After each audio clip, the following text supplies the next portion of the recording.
It is my extraordinarily great pleasure to introduce to you all the senator from the state of New York, Kirsten Gillibrand, who, in addition to everything that she's doing for all of us in the United States Senate, is taking some time out of her day to help us in Texas continue the record voter turnout that we're seeing so far. Senator Gillibrand, are you there? I'm here. Thank you, Beto. So good to see you, and we cannot thank you enough for lending your time and talent and everyone who follows you out there to this effort here in Texas. Thank you for doing it. Well, Beto, what you've been doing in Texas is inspiring. I really want to thank you for Powered by the People. It's a grassroots effort that's truly changed the outlook for Texas. We've been working through my political action committee off the sidelines to lift up women candidates across your state. And your grassroots efforts have made it that much easier to really reach people and to make sure we can get these incredible women elected. We, of course, are supporting MJ Hager because she's kicking ass and has a great shot of winning. We would love her to beat John Cornyn. And I've been friends and an ally of Wendy Davis for a very long time, and we're helping Wendy win that seat. We also have been supporting Gina Ortiz-Jones and Lulu and Seema and Candace and Julie, amazing candidates across the state. We've even done a virtual fundraiser for Lydia Bean, who's a state house candidate. So it's been such a privilege to work with you, Beto, and everyone on this call to lift up these extraordinary candidates. Now, the work you're going to do today is essential to winning these elections. So thank you, Beto, for inviting me on this call. Thank you for organizing your state. Thank you for inviting all these great volunteers, and thank you for including me. Senator Gillibrand, we are so grateful to you. I want to ask you one question, if I might. Of course.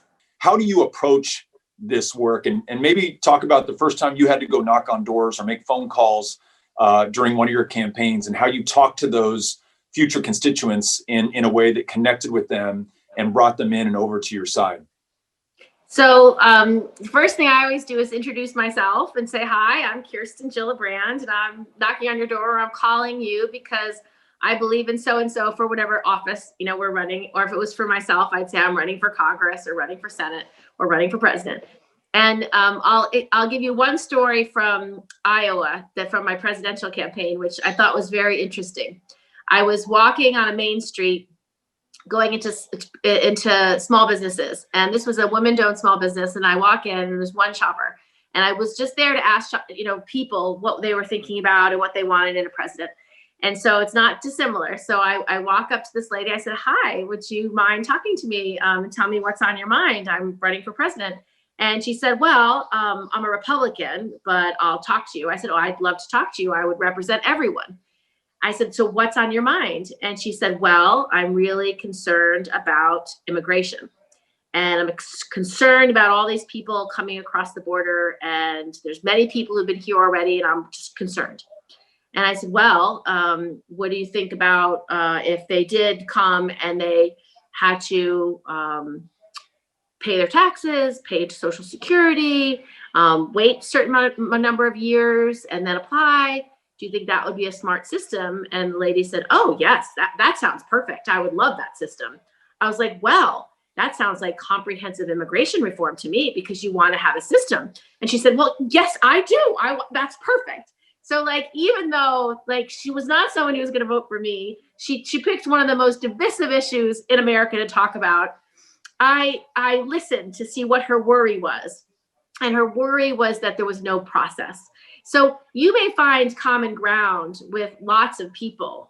So healthcare is a common force, education is a common force, jobs in the economy is a common force. Those are the areas of common ground with pretty much anybody. And my last piece of advice is just speak from your heart. They're going to want to know, why do you support Joe Biden? Or why do you support MJ Hager? Or why do you support your local congressperson? And just, if you know one thing about them that inspires you, that might be enough to convince a voter to vote. And then lastly, just make sure they know that their voice matters and that voting is really important, and that if they vote, it means they can have a say in who governs this country. That's such a great point, folks. And I want you to remember that one, that Texas is neck and neck right now. And the voter to whom you're speaking might very well decide the outcome of the national election. They have that much power as a voter. We cannot thank you enough. And I got to tell you, I'm so impressed. You know the names of all the candidates who are running in Texas down to the state house level. You mentioned Lydia Bean, and you gave her a shout out, as well as all these great congressional candidates, and MJ Hagar, who has a really great shot of defeating John Cornyn. It means a lot to us, Senator, because for so long, Texas has been an afterthought, if it was thought of at all. People came here to raise money and spend it in other places. For people from other places to come here and spend their time and to bring a focus to this state, I cannot tell you how good that feels. And we will always remember that you gave us this time, that you brought so many volunteers with you today. So thank you so much. And we will make a ton of phone calls with your help today. She's not just phoning this in, no pun intended. Like she knows this state, and she knows the voters, and she knows the candidates, and she knows what's on the line here. So that's why Senator Gillibrand, all the way from New York, is focused on Texas right now. So we want to thank her for doing this.